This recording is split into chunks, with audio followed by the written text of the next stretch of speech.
तो दोस्तों आप सभी का स्वागत है और 6 बजे वाली क्लास में आप सभी का स्वागत है। और इसके अंतर्गत हम लोग सीखेंगे कि जैसे कि एसएससी, बैंक, सीटेट इन सभी की थ्योरी। और सीटेट वाले विशेष ध्यान दीजिए, इसमें भाई सीटेट के अंतर जो इंग्लिश लैंग्वेज आती है वो लैंग्वेज नहीं, उसकी थ्योरी जो आती है वो सीखने वाले हैं।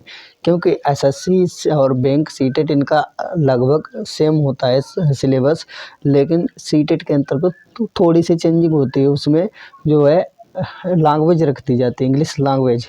ठीक है, तो यहाँ पे थोड़ी उस इंग्लिश लैंग्वेज की कमी है। और बाकी एसएससी बैंक के अंतर्गत जिस तरीके की इंग्लिश आती है उसकी थ्योरी, जो कि मैंने 20 साल के पेपरों को उठा के देखा किस तरीके से कैसे थ्योरी आती है, और सेम टू सेम उसी को हमने कवर करने की कोशिश की है। तो आप इस वीडियो को पूरा ध्यान से देखिएगा और आशा है कि ऐसे ही आप लोग प्यार बनाए रखिएगा और आप लोग पढ़ते रहिए। तो शुरू करते हैं। आज अपनी क्लास नाउन की होने वाली है। नाउन के अंतर्गत सीखेगा कि नाउन किस प्रकार के होते हैं, कितने प्रकार के होते हैं, इसका कहाँ कहाँ पे प्रयोग किया जाता है। आज गला थोड़ा दर्द कर रहा है, इसीलिए लंबी क्लास नहीं खींचेंगे। और देखते हैं नाउन का यूज कहाँ पे होता है। बिना नाउन के हर चीज़ अधूरी मानी जाती है। जब तक नाउन नहीं पता होगा तब तक कुछ नहीं पता होगा। ठीक है, नाउन को हिंदी में संज्ञा कहते हैं। ठीक है, संज्ञा। फिर संज्ञा के बाद अपनी क्लास शायद होगी, देखेंगे फिर बताएंगे। तब तक के लिए शुरू करते हैं। आइए देखते हैं स्लाइड क्या कहती है। ठीक है, किसी संज्ञा क्या होती है, संज्ञा के हिंदी में जो डेफिनेशन होती है क्या होती है, उसको किस नाम से संज्ञा को जाना जाता है, या संज्ञा को हम लोग किस तरीके से पढ़ सकते हैं, या संज्ञा के साथ कैसे डील करेंगे। ठीक है, तो संज्ञा किसी वस्तु, जैसे किसी वस्तु जो पड़ी हुई हो, जो हमें दिखाई दे रही हो, वो क्या है, संज्ञा है। किसी वस्तु अथवा कहीं कोई व्यक्ति हो, व्यक्ति के नाम, वस्तु, स्थान, गुण, कार्य, अवस्था के नाम को संज्ञा कहते हैं। और इंग्लिश में इसे क्या कहा जाता है, a noun is a word. मतलब a noun is a word. Noun एक ऐसा शब्द है जिसका use as name, so of a person, place of अथवा थिंग। ठीक है, मतलब कोई किसी व्यक्ति का नाम हो सकता है, उसके लिए संज्ञा शब्द का यूज किया जाता है। ठीक है, पर्सन हो सकता है, पैलेस हो सकता है, थिंग हो सकता है। इस सभी चीज़ों को संज्ञा कहा जाता है। इंग्लिश में इसे नाउन कहा जाता है। ठीक है,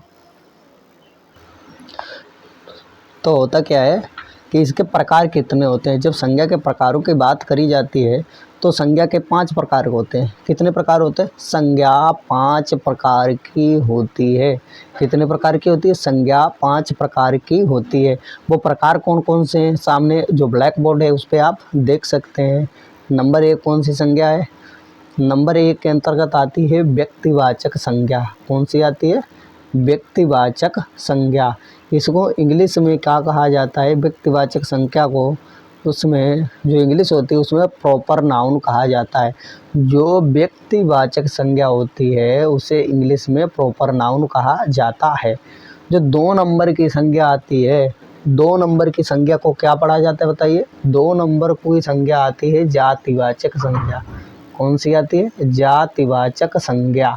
जातिवाचक संज्ञा को इंग्लिश में कहा जाता है कॉमन नाउन। ठीक है, जातिवाचक संज्ञा को इंग्लिश में कॉमन नाउन कहा जाता है। ठीक है, और 3 नंबर की संज्ञा क्या आती है? 3 नंबर की संज्ञा आती है समूहवाचक संज्ञा। क्या आती है? समूहवाचक संज्ञा। समूहवाचक संज्ञा को इंग्लिश में कलेक्टिव नाउन कहा जाता है। ठीक है, समूहवाचक संज्ञा को इंग्लिश में कलेक्टिव नाउन कहा जाता है। 4 नंबर की आती है मटेरियल नाउन, और जिसे द्रव्यवाचक संज्ञा कहा जाता है। जैसे मेटल का मतलब द्रव्य होता है। ठीक है तो द्रव्यवाचक संज्ञा, मटेरियल नाउन और अब्स्ट्रैक्ट नाउन। अब्स्ट्रैक्ट नाउन का मतलब होता है भाववाचक। हमारे अंदर भाव किस प्रकार का है या कैसा हम भाव रखते हैं उसे क्या कहा जाता है? भाववाचक संज्ञा, अब्स्ट्रैक्ट नाउन कहा जाता है इंग्लिश में। अब देखते हैं ये प्रॉपर नाउन होता है जिसे व्यक्तिवाचक संज्ञा कहा जाता है। इसके बारे में थोड़ी जानकारी कलेक्ट करते हैं। ठीक है, तो प्रॉपर नाउन क्या होता है? आइए इस प्रॉपर नाउन को देखते हैं। प्रॉपर नाउन से हमारा तात्पर्य है किसी व्यक्ति, वस्तु, स्थान के नाम से। जैसे कि राम क्या है, ये प्रॉपर नाउन आता है। राम क्या है, राम प्रॉपर नाउन है, ये किसी का नाम हो सकता है। ठीक है, दिल्ली एक स्थान का नाम है। हम नहीं कहते कि भारत की राजधानी दिल्ली है, न्यू दिल्ली। ठीक है, किसी स्थान का भी नाम दिल्ली हो सकता है। क्या है, प्रॉपर नाउन या व्यक्तिवाचक संज्ञा। गीता कोई वस्तु अथवा किताब हो सकती है, किसी का नाम हो सकता है। ये किसके अंतर्गत काउंट किया जाएगा, ये व्यक्तिवाचक या प्रॉपर नाउन के अंतर्गत। ठीक है, राम इज माई फ्रेंड। ठीक है, आई लिव इन, कहाँ रहता हूँ, दिल्ली। मैं कहाँ रहता हूँ, दिल्ली। ठीक है, ऐसे ही मैं कहाँ रहता हूँ, आई लिव्ड इन हरदोई। ठीक है, आई लिव इन हरदोई। तो इसी प्रकार से हम लोग प्रॉपर नाउन के बारे में जान चुके हैं। ठीक है, अब आइए जानते हैं कॉमन नाउन के बारे में। अब यहाँ पे कितने प्रकार थे, संज्ञा के 5 प्रकार थे। कितने प्रकार थे, 5 टाइप्स। तो 5 प्रकार में जो जातिवाचक संज्ञा होती है कॉमन नाउन। अब जातिवाचक के बारे में थोड़ा सा डिटेल में जानेंगे। ठीक है, जातिवाचक संज्ञा, जिस नाउन, नाउन कहे तो संज्ञा, जिस संज्ञा में एक वर्ग अथवा जाति के, मतलब एक ही वर्ग अथवा जाति के व्यक्ति अथवा वस्तु का बोध हो। जैसे एक जाति अथवा वस्तु कॉमन हो, एक तरीके से समानता रखती हो, उसे जातिवाचक संज्ञा कहा जाता है। किस प्रकार से, आइए देखते हैं। तो किंग क्या है, एक कॉमन है ना। बॉय, लड़के जो होते हैं कॉमन होते हैं, लड़का कॉमन होता ना, सारे लड़के के जैसे कान समान होते हैं, आंखें समान होती हैं। ठीक है, गर्ल, वैसे ही लड़कियां जो होती हैं, सारी लड़कियां समान होती हैं। सिटी कोई स्थान हो सकता है, कोई समान तरीके का। ईटीसी लगा है, ईटीसी का मतलब होता है एक्स्ट्रा, मतलब ऐसे ही अन्य चीज़ें भी हो सकती हैं। ठीक है, जैसे कि according to the boy, according to the boy यानी बच्चे, या बॉय का मतलब होता है लड़का के अनुसार या बच्चे के अनुसार, बालक के अनुसार। The nearest town is a very far, far का मतलब नज़दीक, वेरी फार, टाउन जो कस्बा होता है ना, बहुत नज़दीक है। ठीक है, the boys are going to the nearest village, जो लड़के हैं ना वो नज़दीकी गांव जा रहे हैं। कहाँ जा रहे, जो लड़के हैं ना, ये एग्जाम्पल्स दे रहा हूँ, लड़के कहाँ जा रहे हैं, नियरेस्ट गांव, यानी जो उनके नज़दीक का गांव होगा वही जा रहे हैं। ठीक है, तो इस प्रकार से कह सकते हैं कॉमन नाउन या जातिवाचक संज्ञा के अंतर्गत समानता का वर्णन किया जाता है। ठीक है, आइए देखते हैं 3 नंबर का नाउन, इसे कलेक्टिव नाउन कहा जाता है। कलेक्टिव नाउन बोले तो 5 नंबर की संज्ञा में से एक संज्ञा होती है 3 नंबर वाली, जिसे कहा जाता है कलेक्टिव नाउन। हिंदी में बात करते हैं तो हिंदी में इसे समूहवाचक संज्ञा कहा जाता है। इस समूहवाचक संज्ञा के बारे में हम लोग देखते हैं क्या कहती है इसकी थ्योरी, और आगे हम लोग किस प्रकार से इसे समझेंगे।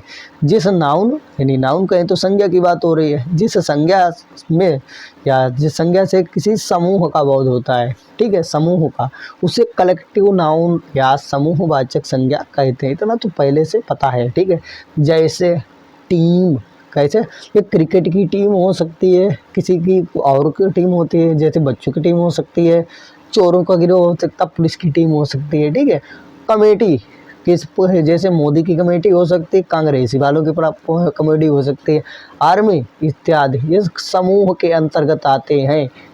ठीक है, जो समूह के अंतर्गत, जैसे कि छात्रों का भी एक समूह होता है, और स्टूडेंट्स के अंतर्गत इनको छोड़ के भी, जैसे कि फार्मर्स, किसानों का भी समूह होता है।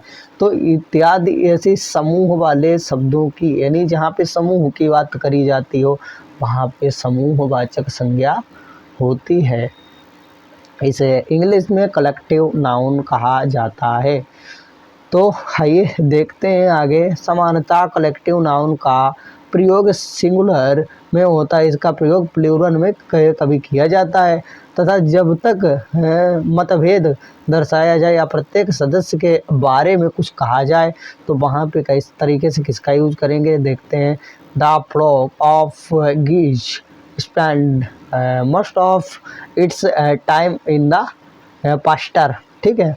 The jury is deciding the matter, कौन डिसाइड करता है, जरी इज डिसाइडिंग मैटर, ठीक है। आगे कहता है the committee meets every week, तो कमेटी कब मिलती है, एवरी का मतलब होता है प्रत्येक, कब मिलती है, वीक का मतलब होता है सप्ताह में, ठीक है। कमेटी कब मिलाप करती है, सप्ताह के अंत में। आगे देखते हैं, आगे भाई हट मत, ब्लैक बोर्ड ही रहने दो। The team are divided over the issue of captainship, ठीक है। कैप्टेनशिप मतभेद, मतलब कह सकते हैं मतभेद, ठीक है, इशू, तो उसके अंतर्गत क्या करता है, डिवाइड करता है का टीम को कहाँ पे डिवाइड किया जाता है, ओवर इशू ऑफ कैप्टेनशिप, ठीक है। आई होप समझ में आ गया होगा। और 4 नंबर की संज्ञा मटेरियल नाउन होती है। मटेरियल नाउन अभी जो हम लोगों ने सीखा है, जो 5 प्रकार की संज्ञा होती है उसके अंतर्गत एक द्रव्यवाचक संज्ञा होती है और ये भाववाचक, ठीक है। उसमें से मटेरियल नाउन का मतलब होता है द्रव्यवाचक, यानी जिस संज्ञा में ऐसे पदार्थ का बोध हो जिसमें दूसरी वस्तुएं बन सकें उसे मटेरियल नाउन कहते हैं। जैसे सिल्वर, आयरन, वुड, और जैसे कि गोल्ड भी हो सकता है, सोना, चांदी, और लोहा, जिससे गला के दूसरी वस्तुओं को बनाया जा सके उसे मटेरियल नाउन कहा जाता है। I hope it's that clear. आगे देखते हैं, the necklace is made of gold, जो स्नेकल है ना वो किसकी बनी है, गोल्ड की बनी है, सोने की बनी है। गोल्ड का मतलब होता है सोना, जो कानों, नाकों और आँखों में, कानों और इस हाथों, इन सभी में पहना जाता है। जैसे रिंग, नाक में पहनने वाली चीज़ें, कानों में पहनने वाली चीज़ें जो भी है तो गोल्ड की बनी होती है। सी इज परचेड, क्या परचेड किया है, मतलब 80 सेट ऑफ सिल्वर, किसकी सिल्वर का है तो चांदी की, क्या परचेड की, टी का मतलब चाय, सेट रखने वाली चीज़, चाय को किस में रखा जाता है, ठीक है, जो ग्लास टाइप की होती है वो किसकी परचेड की, वो चांदी की। फिर अगला कहा जाता है सी गॉट हिज फार्चूनर, उसने फार्चूनर जो है ना किस चीज़ का, मेड ऑफ टी वुड, मतलब जो फार्चूनर था ना वो एक मजबूत लकड़ी का बना था, ठीक है। आइए अगला क्या कहता है, मटेरियल नाउन काउंट नहीं होते हैं, अर्थात इनके गिनती नहीं होती हो, नहीं किया जा सकता, मतलब जो इसकी गिनती को हम लोग नहीं कर सकते, इन्हें मापा या तौला जा सकता है, जिसके मतलब इसके मीटर से लंबाई को नाप सकते हैं। जैसे एक बेड होती है, तख्त होता है और फंटियाँ होती है, प्लाई होती है, इसको क्या करते हैं, फीते से या मीटर से नाप सकते हैं इसको। और आगे कहा गया है इनके साथ समानता सिंगुलर वर्ब का प्रयोग किया जाता है, मतलब एक वचन यही रहती है, ठीक है, आर्टिकल का प्रयोग नहीं किया जाता है। आगे देखते हैं अगली स्लाइड क्या कहती है, और अगला ब्लैक बोर्ड रेडी है। मटेरियल नाउन हम लोग पढ़ चुके हैं, अब इसके बाद में आता है एब्स्ट्रैक्ट नाउन, ठीक है। इसका मतलब होता है भाववाचक संज्ञा, हम लोगों के अंदर किस प्रकार का भाव है तो उसी के हिसाब से हम लोग संज्ञा के साथ कैसे डील करते हैं। एब्स्ट्रैक्ट नाउन ऐसे गुण भाव क्रिया, क्या कहें, ऐसे गुण भाव क्रिया एवं अवस्था को व्यक्त करता है जिसे छुआ नहीं जा सकता है। जैसे कि मैंने सोचा कि मैं इंग्लिश पढ़ सकता हूँ, मेरे अंदर क्या आया, मैं इंग्लिश पढ़ सकता हूँ, इंग्लिश कठिन है, बहुत कठिन है इंग्लिश, कैसे पढ़ें, इतनी मीनिंगें कहाँ से याद करें, क्या करें क्या नहीं करें, उसके बाद में कैसे तैयारी करें, कैसे एग्ज़ाम को फोड़ें, एग्ज़ाम को पास करें, कैसे अच्छे नंबर, ये क्या भाव करते हैं, ठीक है। जैसे कि पापा मुझे क्यों मारते रहते हैं, उनको क्यों गालियाँ देते रहते हैं, और पापा बिटिया से क्यों प्यार करते हैं, बिटिया को क्यों चाहते हैं, उनको पैसे देते हैं हमें नहीं देते, इस तरीके से जो भाव आते हैं। जैसे कि टीचर मुझे मारता है उसे क्यों नहीं मारता है, इस तरीके से भाव आते हैं, ठीक है, जो सोचते हैं, लेकिन हम सोच ही सकते हैं, उसे छू नहीं सकते हैं। इस प्रकार की संज्ञा को भाववाचक संज्ञा कहा जाता है, ठीक है। इस प्रकार की संज्ञा को कहा जाता है, भाववाचक, ठीक है, इसे हम देख भी नहीं सकते, जैसे कि हमने कल्पना तो करी लेकिन हम देख नहीं सकते हैं, उसे भाववाचक संज्ञा कहा जाता है, बल्कि केवल महसूस कर सकते हैं। जैसे तुम्हें किसी ने गालियाँ दी तो उस गाली को आप देख नहीं सकते हो, ठीक है, सिर्फ महसूस कर सकते हैं, गाली को छू नहीं सकते, देख नहीं सकते, केवल महसूस कर सकते हो, उसे ही भाववाचक एब्स्ट्रैक्ट नाउन कहा जाता है। ठीक है, आशा है कि ये संज्ञा अभी समझ में आ गई हो। तो हमने लोगों ने क्या पढ़ा है, संज्ञा 5 प्रकार की होती है, उनके प्रकारों के बारे में फोकस किया, उसके अंत में हम लोग आगे भी लेके जा रहे हैं।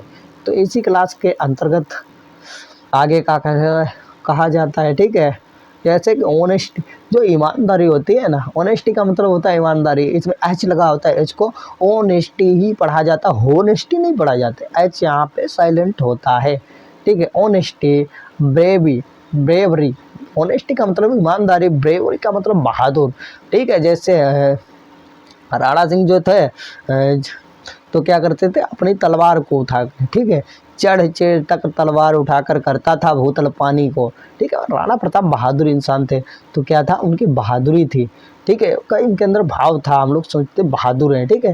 क्वालिटी, जो गुण होता है ना, गुण, ये गुण को हम छू नहीं सकते। जैसे किसी को पढ़ने में अच्छा लगता है, उसके अंदर पढ़ाई सबसे अच्छा है तो गुण, कोई सिलाई करता है उसके अंदर सिलाई का गुण, कोई किसान का काम करता है उसके अंदर वो गुण, ठीक है। जो क्वालिटी होती है वो भाववाचक संज्ञा के अंतर्गत गिनी या काउंट करी जाती है, ठीक है। आशा है आगे बढ़ते हैं, ठीक है। लातर, जो एक्शन होता है, प्रोवर्टी, यौथ, ये सभी भाववाचक संज्ञा के अंतर्गत आते हैं। इसका प्रयोग जो भाववाचक संज्ञा है ना, सिंगुलर में किया जाता है, सिंगुलर कहें तो एक वचन के साथ ही किया जाता है, ठीक है। People respect his seniority, people किसको सम्मान देते हैं, सीनियरिटी को। यहाँ पे रिस्पेक्ट क्या है, भाववाचक संज्ञा की बात की जा रही है। Honest is the best policy, मतलब जो honesty is the best policy का मतलब होता है ईमानदारी सर्वश्रेष्ठ गुण है, ईमानदारी सबसे अच्छा गुण है, ठीक है।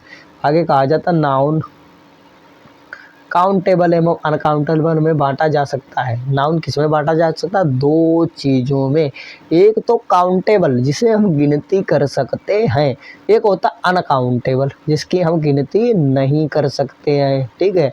तो काउंटेबल होता है और उसके बारे में फोकस डालते हैं। काउंटेबल वह नाउन है होता है जिसका गुण, जिसकी गणना की जा सकती है। काउंटेबल का मतलब गिनती करना, काउंटिंग करना, उसकी काउंटिंग कर सकते हैं। वो होती क्या है तो जानते हैं, वी वाट 6 टेबल्स, ठीक है। बाई का मतलब होता है खरीदना, किसका, बी यू बाई, बाई का मतलब होता है खरीदना, और बाई की थर्ड फॉर्म जो होती है वो बाट होती है, जो इसके नीचे लिखी है, वी बाट 6 टेबल्स, मैंने क्या किया, हमने, बी का मतलब होता है हमने, वाट का मतलब होता है खरीदी, 6 का मतलब होता है 6, कितनी, 6, क्या खरीदे, टेबल्स, टेबल जिसके ऊपर जो टीचर अध्यापक होता है ना, मेज रखी जाती है, कंप्यूटर रखा जाता है, उसे टेबल कहा जाता है। वी बॉट 6 टेबल्स, वही टेबल मैंने 6 खरीदी, हमने 6 टेबलें खरीदी। इसके आगे कहा गया है, अरे भाई इसके आगे कहा गया है, I have few friends, I have few friend, few का मतलब होता है बहुत कम, थोड़े ही, फ्रेंड्स का एक से ज़्यादा है लेकिन फ्यू थोड़े हैं, ठीक है। आई हैव फ्यू फ्रेंड्स, मेरे कितने मित्र, थोड़े मित्र हैं, ठीक है। तो सी सा मैनी मूवीज लास्ट मंथ, सी सा मैनी, सी का मतलब होता है वाह, उसने, ठीक है। सा का मतलब होता है देखी, मैनी का मतलब बहुतेरी, बहुत सी, मूवीज का मतलब फिल्में जो हम अपने यूट्यूब के अंतर्गत टीवी पे देखते हैं या टॉक्स में जाके देखते हैं। लास्ट मंथ का मतलब होता है पिछले महीने, ठीक है। आगे क्या कहा जाता है, नाउन, काउंटेबल नाउन्स, ठीक है, नॉन काउंटेबल नाउन्स, ठीक है।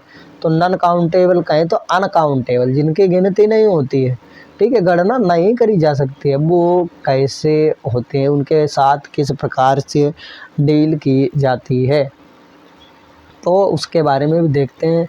जे प्रेस्टली डिस्कवर्ड ऑक्सीजन, ठीक है। जेफ ब्रेटली ने क्या किया, डिस्कवर की मतलब खोज की, ठीक है, किसकी, ऑक्सीजन की, ठीक है। तो इसके अंतर्गत कुछ ही प्रकार की गिनती हुई नहीं ना हुई, ठीक। दे डिसाइडेड, उन्होंने डिसाइड किया क्या, टू सेल, बेचना, क्या बेचना, द फॉर्च्यूनर्स, मतलब फॉर्च्यूनर उन्होंने बेचने का निश्चय किया, ठीक है, डिसाइड किया। मच मनी बाज बास्टेड ऑन द शो, ठीक है, बहुत मतलब ऐसी मनी थी ना, ठीक है, जिसको क्या किया, बास्ट किया, बर्बाद किया, ठीक है। तो कहाँ पे, शो के ऊपर, जो शो होता है ना, शो के ऊपर। आगे चलते हैं, आगे जो शब्द दे रखे हैं उसके अंतर्गत हम लोग देखते हैं कौन सा शब्द किस प्रकार से है। आर्टिकल की बात करते हैं तो आर्टिकल क्या होता है, आर्टिकल की कैसे यूज, आर्टिकल का कहाँ पे और किस तरीके से यूज होता है वो तो हम लोग बाद में देखेंगे। सबसे पहले देखते हैं आर्टिकल किसे कहा जाता है, जहाँ पे एन हो, द कैन बी यूज्ड, कहाँ पे, only the can be used, उसे आर्टिकल कहते हैं। सिर्फ और सिर्फ ए एन द का प्रयोग होता है ना, वहाँ पे आर्टिकल कहा जाता है, वो आर्टिकल ही होता है, ठीक है। तो हम लोग देखते हैं आगे, एडजेक्टिव किसे कहते हैं, ठीक है, मोटी मोटी नज़र में। एडजेक्टिव का मतलब होता है मेनी, जहाँ पे मेनी निकले ना समझ जाना, जैसे कि मच, मेनी फ्यू, मेनी का मतलब बहुत थोड़े फ्रेंड हैं, ठीक है, अभी अभी पढ़ा ना, मेनी निकले तो वो शब्द मेनी होता है, एडजेक्टिव का शब्द होता है। आगे ए नंबर्स ऑफ, वो एडजेक्टिव का रूप है। द नंबर ऑफ, ये भी एडजेक्टिव है। तो वर्ब कितनी होती है, वर्ब क्या होती है, बेसिक जानकारी के ऊपर नज़र रखते हैं, जैसे सिंगुलर वर्ब, ठीक है, सिंगुलर या प्लूरल, ठीक है, सिंगुलर प्लूरल, वर्ब दो होती है, एक वचन और बहुवचन, ठीक है। आगे देखते हैं इम्पोर्टेंट पॉइंट क्या कहते हैं, इन पॉइंटों पे भी नज़र रखते हैं जो कि रोल नंबर 1 में दिया है, ठीक है। हम लोग नाउन पढ़ रहे हैं, नाउन के अंतर्गत 5 प्रकार के नाउन सीखे, उसके बाद में आगे बढ़ गए, ठीक है। आइए देखते हैं इसके ऊपर नज़र डाल के क्या कहती है ये स्लाइड यहाँ से, ठीक है। द नाउन का प्रयोग, कुछ नाउन का प्रयोग हमेशा प्लूरल कहें तो बहुवचन, यानी प्लूरल फॉर्म कहें तो बहुवचन में ही होता है, ठीक है, उसका एक वचन के अंतर्गत प्रयोग नहीं होता है, हमेशा बहुवचन। रुकिए 1 मिनट, कैमरा हल चुका है, सही हो गया, कैमरा हल गया था। तो क्या होता है कि प्लूरल में ही होता है। इस नाउन के अंत में क्या लगता है, यस को हटाकर इन्हें सिंगुलर नाउन नहीं बनाया जाता है। जो प्लूरल होता है ना उसको ऐसा हटाते नहीं, सिंगुलर नाउन नहीं बनाते हैं। ये दिखने में प्लूरल लगते हैं, इनका प्रयोग प्लूरल की तरह होता है। ऐसे नाउन कई प्रकार के होते हैं, वो हम लोग इस लिस्ट में देखेंगे, ठीक है।